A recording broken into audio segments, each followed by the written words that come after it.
আসসালামু আলাইকুম। সবাইকে রমজান মোবারক। রোজা ইফতারে কিছু আইটেম আপনাদের সাথে শেয়ার করলাম। একা হাতে সব কিছু বানিয়েছি।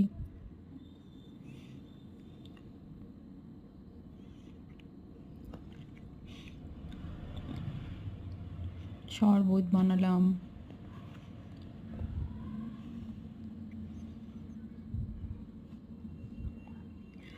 শরবতে একটু রূহআফজা দিয়ে দিয়েছি, কালারটা দেখতে ভালো লাগবে বলে।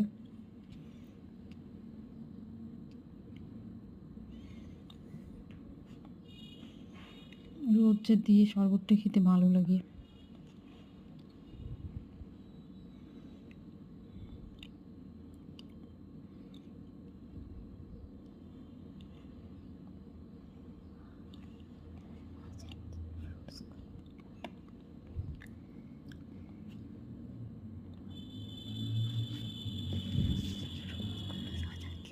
ফ্রুটগুলো এক হাতে টেবিলে সাজিয়ে দিলাম। এবার শুধু অপেক্ষা, রোজা ইফতারে আল্লাহর হুকুম